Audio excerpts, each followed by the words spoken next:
You're listening to an Airwave Media Podcast.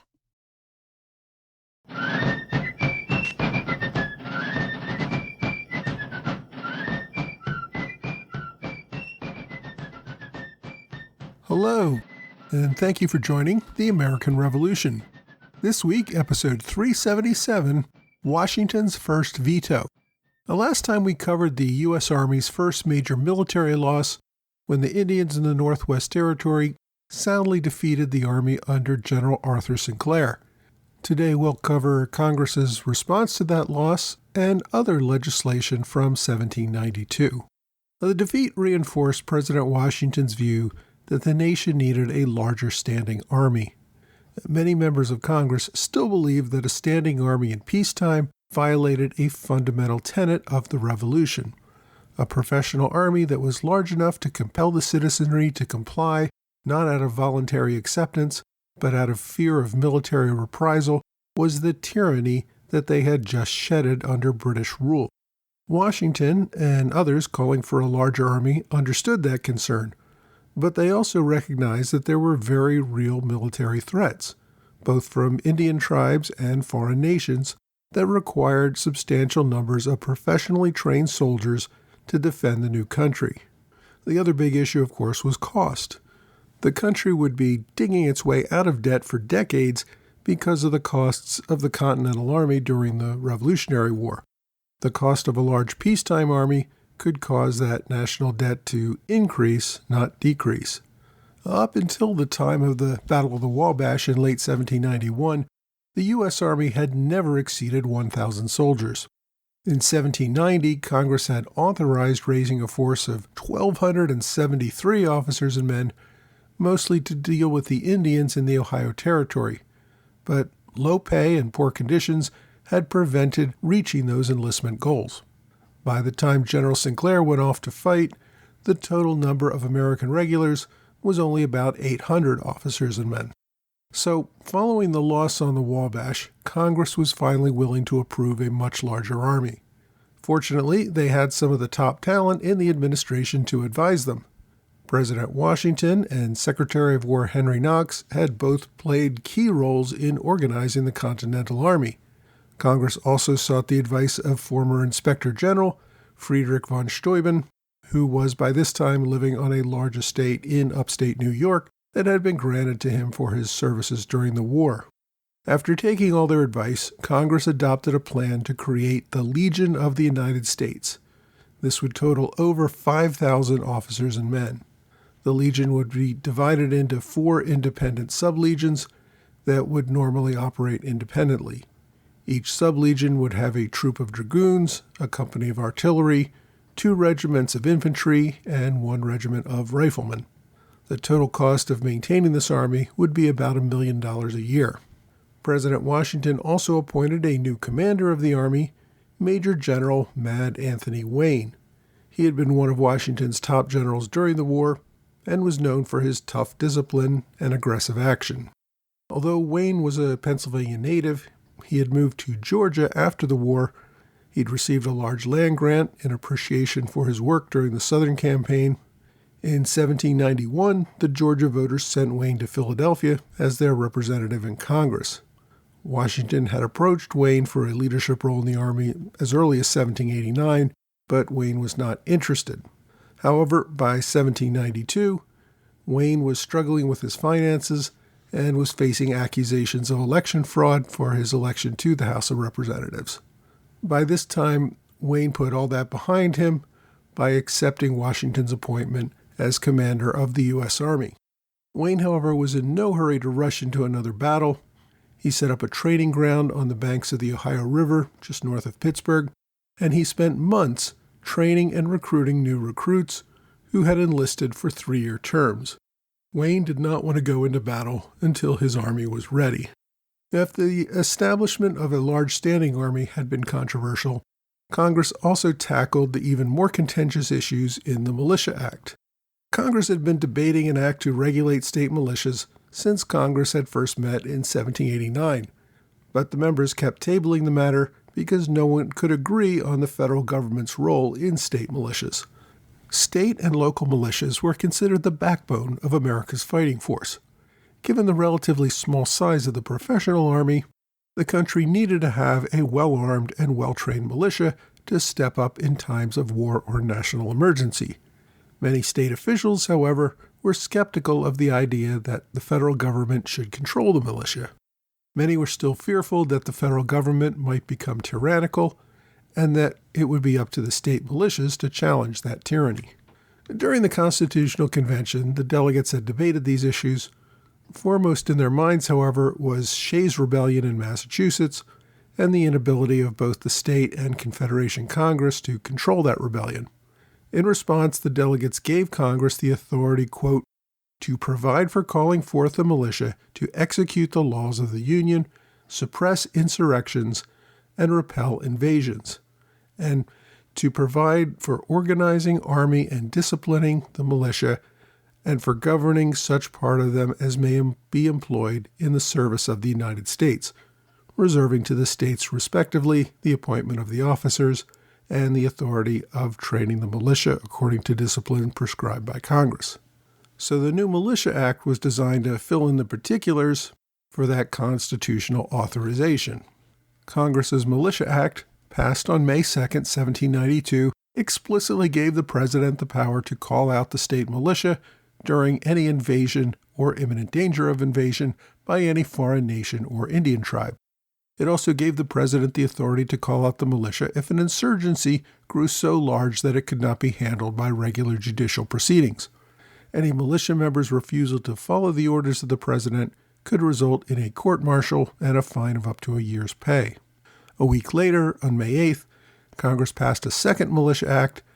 This one required all able-bodied white men between the ages of 18 and 45 to be enrolled in a militia. All militia members were required to buy their own musket or rifle, their own ammunition and equipment, and to keep this on hand at all times. Now, the law did exempt certain professions from militia duty, including most federal officials, sailors, ferry operators, and it also allowed states to create their own exemptions. The state exemptions were particularly contentious. Congress had debated whether to grant exemptions for religious reasons. Some states, with many Quakers or other peace-oriented religions, strongly supported this exemption. Madison strongly advocated for a conscientious objector provision, but could not get it passed. Other members of Congress believed such a provision would create a loophole that would allow pretty much anyone who just wished to avoid service to claim an exemption. There were also arguments from manufacturers that militia duty would disrupt the productivity of their apprentices.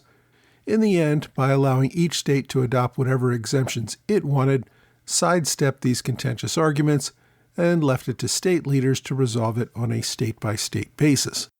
Now, there was also some debate about whether a president might abuse the power to call up the militia to put down a rebellion. While no one expected President Washington to abuse the power, the same might not be said for future presidents. The result was a requirement that a federal judge had to affirm the need to call out the militia. Congress also ended up limiting the power of the militia for 3 years. That would force them to reconsider whether this power was being used properly after some time had passed. The law also defined carefully how a chain of command would work, with the president still as commander-in-chief. It also limited militia service to a maximum of 3 months in a year. Now, because the most controversial matters regarding conscientious objections were avoided in the final bill, both militia acts passed Congress pretty convincingly, and President Washington signed them into law. Now, I want to turn to a few other acts that were passed in 1792. I want to say, though, that I covered the Militia Act and the enlargement of the military first because those were a direct response to the issues we covered in our last episode. So the next acts, which I'm going to be talking about, are kind of out of chronological order. These were passed before the Militia Act and the Military Enlargement Act. One of the acts I do want to cover today is the Tariff Act, which was passed in March, about 2 months before the Militia Act. Congress had already begun authorizing tariffs in 1789. It was one of the first things that Congress did since it needed to start collecting some money. But the 1792 Tariff Act took tariffs in a new direction and brought with it more controversy. The basis for the new tariffs came from Hamilton's report on manufactures, which was released in late 1791.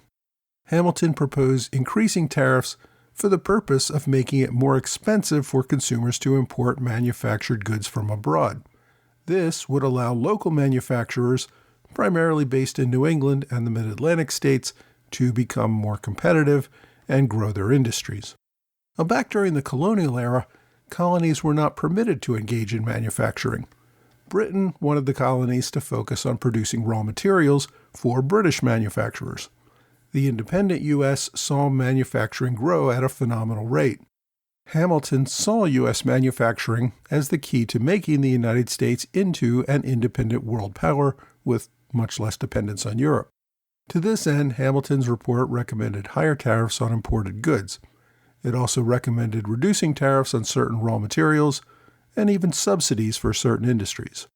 Many import duties were increased by about 2%, and certain items, including cotton, hemp, and iron, had massive duties on them to prevent imports and encourage domestic production. The plan, of course, had its opponents. Merchants and ship owners, who thought they had fought a revolution to prevent officials from sticking them with tariffs to benefit certain groups over others, greatly opposed this plan. Opponents noted that the Constitution only allowed tariffs for raising revenue, not for influencing manufacturing. The distinction between regulatory and revenue tariffs had also been a hot-button issue during the Revolutionary War. Beyond that, Southern colonies balked at the idea of having to pay more for their imported goods in an effort to benefit moneyed interests in the North. Jefferson viewed America as an agricultural utopia, and that encouraging greater manufacturing and industry would just destroy that. Southern leaders like Madison favored free trade. They did not want Hamilton using the government tariffs simply to benefit his rich supporters in northern cities. Rather, Southern farmers should be permitted to buy from whatever source they wished. They saw Hamilton's efforts as a form of corruption, using the government to enrich friends at the expense of everyone else. Despite the strong opposition, the Tariff Act passed much along the lines that Hamilton had recommended, and President Washington signed it into law. Congress also passed the Coinage Act in April. The Constitution required that the federal government establish a mint for coining money.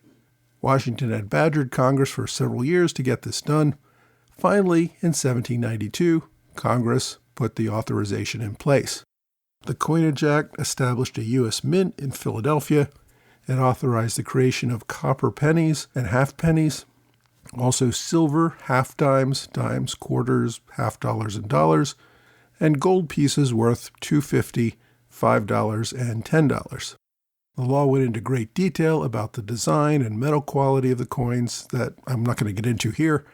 I will say that Madison and Jefferson objected to Hamilton's formula because Jefferson wanted a silver dollar to be exactly 1 ounce. While this was not a major public issue, the fact that Jefferson's view beat Hamilton's was one that greatly annoyed Hamilton. One of the things that particularly galled Hamilton was that Madison, who tended to be the president's ghostwriter for all major speeches, tried to put his own preferred wording on the metal content issue into the president's State of the Union address. Hamilton considered this a matter of partisan intrigue. Hamilton later pointed this out, and the president changed the wording in his State of the Union to appear more neutral on the matter. The more public issue was the design. Hamilton wanted George Washington to appear on the coins, much like European coins included the images of the current monarch. Hamilton and other Federalists believed this would instill patriotism, but the Democratic Republicans objected. They did not want the president to appear as a king, and instead proposed more abstract symbols of liberty to appear on all of the coins. President Washington, of course, tried to stay far away from this debate, and once again the Republicans prevailed. The Coinage Act specified the use of abstract imagery rather than that of any actual person. Finally, Hamilton suffered a third blow in the passage of this act. Now, it would seem logical that the mint would fall under the authority of the Treasury Department. Hamilton, however, had a great deal of responsibilities on his plate at this time. Jefferson had already held himself out as an expert on coinage based on his tours of the French mint. Washington ended up giving responsibility for regulating and managing the mint to the Secretary of State. Because the mint was a very specific facility, it became the first building built from scratch for the federal government. President Washington appointed Pennsylvania Treasurer David Rittenhouse to be the first director of the mint. Supposedly, Rittenhouse hand-pressed the first half-dimes a few months later. He got the silver for these coins directly from President Washington, who donated his silverware for the experiment. However, it would not be until 1793 that the first mass-produced coins, in that case pennies, would finally be distributed to the public. During the 1792 term, Hamilton also pushed for greater federal assumption of state debts from the war. The first assumption bill, which had been part of the whole compromise to move the capital to Washington, D.C., had ended up leaving out many debts, particularly from Massachusetts and South Carolina. Some opponents argued that many states were abusing the debt assumption to get hundreds of thousands of dollars more than they actually deserved. To them, this was waste, fraud, and abuse. Later, the government would appoint a commission to look into this matter, and the commission found that many states had, in fact, gotten more money than they should have. Hamilton was not particularly concerned about the details. His focus was to have the nation's entire financial system focused on the federal government rather than the states, so that the investors knew they could get paid. Related to all this, Hamilton was also pushing for a sinking fund to be adopted. This was a common financial strategy often used in Britain. It ensured that certain tax revenues were dedicated to the reduction of debt and could not be used for other purposes. Part of the act passed by Congress that year was the establishment of more sources of revenue designed to pay down the debt. An important one was the tax on whiskey. Hamilton's main focus was on investor confidence. He did not want U.S. debt to be sold at a discount in the market. During several financial crises in 1791 and 1792, Hamilton had the Bank of the United States and the Bank of New York buy up securities to ensure that they remained near par value.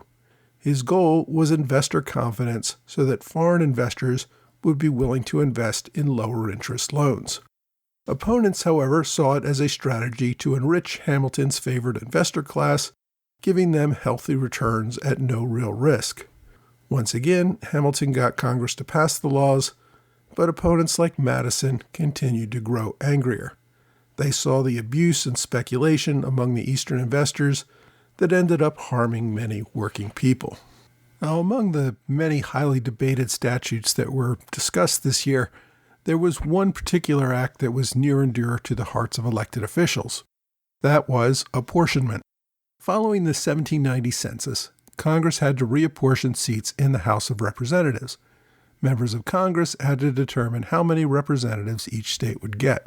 The Constitution required that there would be no more than one representative for every 30,000 people, except that each state would have at least one representative. You would think this would be a simple math problem, but there was more than one way to do the math, and certain states got advantages depending on what model was used. Congress tried to use the formula that Hamilton had recommended. It basically just took the total population of the United States, of course counting slaves as 3/5 of a person, and dividing that number by 30,000. This gave them a House of 120 representatives. Of course, some states had a fraction of a representative, so the states with the largest fraction got an extra representative. As it turned out, most of the fractional bonus representatives went to northern states that were more heavily federalist. As a result, the southern states, which also tended to be dominated by Democratic Republicans, objected to this formula. Since the Federalists were in the majority, Congress passed the law using their formula and sent it to President Washington. Now, the president found himself in a bind. He did not like controversial partisan decisions. Signing the bill would anger many Southerners, particularly Virginians. Vetoing the bill might make him look provincial and supporting the position of his home state. Washington asked for comments from the cabinet, but they were divided. Not surprisingly, Hamilton and Knox, both Northerners, said he should just sign the bill. Congress acted reasonably in this matter, and the president should defer to Congress. Jefferson and Attorney General Randolph, who were both from Virginia, both argued for a veto. They argued that the formula for apportionment should simply apply the ratio of 30,000 to 1 to each state population and give that state the number of representatives. There should not be any bonus representatives for any fraction that was higher based on the total national population. In the end, Washington decided to veto the bill. He stuck to the more constitutional arguments. The Constitution said there should be no more than one representative for every 30,000 people, and under the Federalists' formula, some states got more than that. One state had a representative for every 28,000 people, for example. So Washington vetoed the bill on April 5th, 1792, and sent it back with 2 objections. The president noted that the Constitution required that representatives be apportioned based on the population of each state, not the national population, and also required no more than one representative for every 30,000 voters, and that this bill violated that in some states. After Congress failed to override the veto, it ended up using the other formula and changing the distribution to one representative for every 33,000 people. In other words, the formula that the Democratic Republicans, men like Jefferson and Madison, wanted, prevailed. This ended up reducing the size of Congress from 120 members to 105 members, still larger than the first Congress, but not as large as some had hoped. In the end, no state got more votes since Congress was 15 members smaller, but the changed formula really only impacted 2 states. Delaware lost 1 representative and Virginia gained 1, using the Jefferson formula rather than the Hamilton formula. Next week, the American flag gets a 15th star and a 15th stripe as Kentucky joins the Union.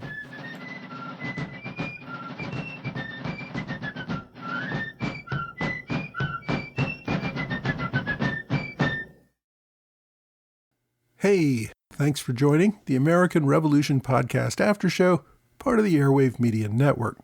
Thanks to my Patreon supporters in the Alexander Hamilton Club, George Davis, Michael Mulhern, Mitchell Anderson, and Gordon Kemp. Thanks to Robert Morris Circle supporters, Curtis Johnson, and to Jason Googans, who upgraded to the Robert Morris Circle earlier this month. I also want to welcome new standard bearers, Dick Hawks, Angel Juarez, and Ty Fox. Members at the $10 level or higher get a magnet each month. I promise to begin sending out special limited edition magnets in 2026. I've run into a small glitch with my supplier. I hope this is going to get resolved soon, and I will be sending out the first 2 magnets, one for January and one for February, very soon. I apologize for that delay. Thanks also to Rosa Kumar for a one-time gift via PayPal. Rosa mentioned that her father loves the podcast and continues to enjoy it. Thanks, Rosa, for the gift and for your kind note. This week, we covered a range of precedent-setting laws. I think President Washington felt most strongly about increasing the size of the U.S. Army. This remained a controversial view, but Washington knew from his time as commander-in-chief during the Revolutionary War that any serious army needed a corps of well-trained professional soldiers. The failure of the relatively small armies that went up against the Indians in 1790 and 1791 finally convinced many members of Congress of this fact as well. Increasing the army to just over 5,000 was more than quadrupling what it had been a couple of years earlier. The army would not expand in size again until the War of 1812, which obviously required an expansion.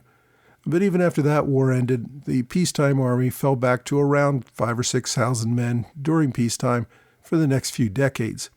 Even as the U.S. population grew, the army remained small. Congress also passed the Militia Act around the same time, effectively giving federal control over state militias in times of crisis. Although the Constitution explicitly called for this, it did remain controversial. Opponents feared it would be used to suppress political protest. In that matter, I guess they were correct. Washington did not use the Militia Act when he sent another army against the Indians in 1794. The only time he did use the act was to call out the militia to suppress a political protest in 1795, what we call the Whiskey Rebellion. Americans in western Pennsylvania resisted paying the federal tax on whiskey, and Washington needed to suppress that resistance. We will, of course, get into the Whiskey Rebellion in a future episode. Originally, the 1792 Act went into effect for only 3 years. But in 1795, Congress made it permanent. Congress later made amendments with the Insurrection Act of 1807. This was passed in response to former Vice President Aaron Burr's conspiracy to force a secession of the southwestern United States and form his own country. The new law also gave the president authority to use either militia or the army to suppress any rebellion or obstruction of the law if normal law enforcement was unable to do so. It also required the governor or state legislature to call on the federal government for help. This was amended again in 1861 to allow the president to use military force even if a state government objected. That, of course, was the first year of the Civil War, and so I think we can all understand why that happened. Another change took place a decade later when the federal government used military authority to protect Southern blacks from violence during Reconstruction. A more recent change actually took place in our lifetime. In 2006, after Hurricane Katrina, when Louisiana's governor objected to federal interference, Congress then changed the law to allow for federal intervention in an emergency even without state approval. All 50 governors objected to this change, and that change was repealed in 2008. The Militia Act itself remained largely unchanged until the 1903 Act that created the National Guard. This removed most state control over these forces and provided for more federal funds for training and equipping them. Congress strengthened federal control again in 1916, making the National Guard much more of a reserve force of the federal government and one that gives state governments relatively minimal control, at least in times of national crisis. We also covered the controversy over coinage this week. The debate whether to honor actual leaders or just abstract ideas fell pretty solidly on the latter and remained that way for most of American history. While faces representing liberty appeared on coins, no specific person was honored on a U.S. coin until 1892, when Christopher Columbus appeared on a commemorative coin for the 400th anniversary of his arrival in America. The first person to appear on an actual coin that went into circulation was Abraham Lincoln in 1909. The 100th anniversary of his birth was celebrated with his face on a penny. After that change, over the next few decades, former leaders began to appear on all U.S. coins: Washington, Jefferson, later Franklin Roosevelt, Benjamin Franklin, and the last coin to feature a real person was the silver dollar, which finally switched to President Eisenhower in 1971. The U.S. still does not feature anyone who is still living, though. All of the people who have appeared on coins are long dead. We also covered Washington's first veto in the Apportionment Act. Washington was pretty deferential to Congress. However, in this case, he decided that the law clearly defied the Constitution, and for that reason merited a veto. Washington would end up vetoing just one other bill just a few weeks before the end of his second term. That one was not done on constitutional reasons. It was done for policy reasons. It was an effort to reduce the size of the army, and as we've already talked about this week, Washington was not a fan of that idea. My book recommendation this week is called Alexander Hamilton and the Growth of a New Nation. Now, just to add to the confusion, in some versions this same book is called Alexander Hamilton Portrait in Paradox. Whichever title you see, the book is by John C. Miller. It was first published in 1959 and has gone through quite a few reprints.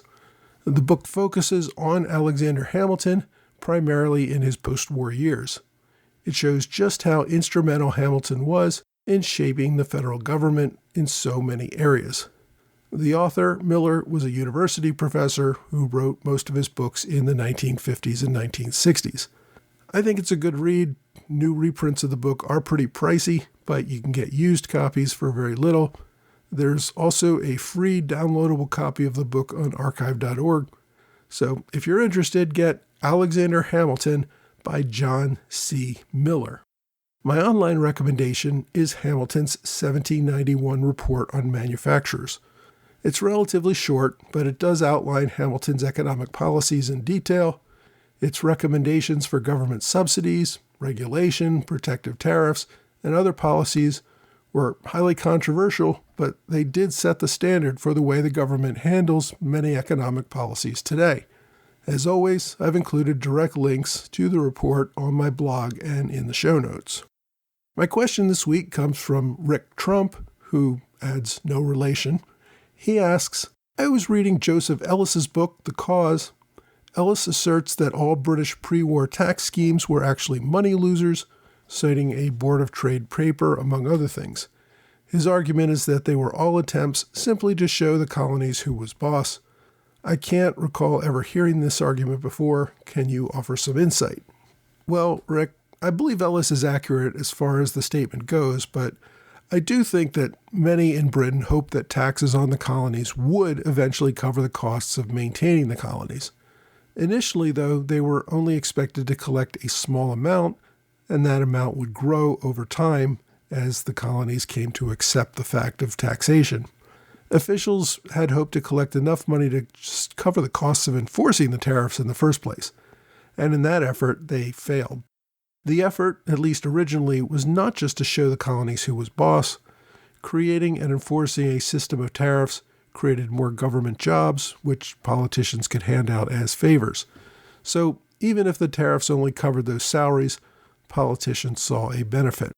The stamp tax of 1765 resulted in both a refusal to comply, which meant that it didn't raise any revenue, but also in boycotts, which threatened to harm the economy in London. As a result of that, Parliament quickly repealed the stamp tax, but at the same time also passed the Declaratory Act to make clear that they did not accept the colonial accusations that such a tax was unconstitutional. The Declaratory Act declared that, although they were repealing the Stamp Act out of the goodness of their hearts, Parliament had every right to impose taxes on the colonies in whatever form they liked. After that, Parliament made efforts to find more taxes that they could impose, just to make sure they set the precedent that such taxes could be imposed and would be paid. They were not concerned that the schemes would raise much money. They simply wanted to set a precedent that such taxation was constitutional, or as you said, Ellis put it, to show them who was boss. Most of these efforts cost more to try to enforce than they did raise in any money, but part of that was because of the stiff colonial resistance that the colonists put up. The crazy thing about all of this is that Britain already benefited greatly from the colonial system by controlling the terms of trade. Britain got cheap raw materials for its manufacturers and a ready market for the sale of its goods. If Britain had been content with that very profitable system and not tried to add on the tariffs, there probably never would have been a Revolutionary War. If you have a question you'd like me to answer, please reach out to me either via email or on X, Facebook, Quora, or Reddit. Well, that's all for this week. I hope you will join me again next week for another American Revolution podcast.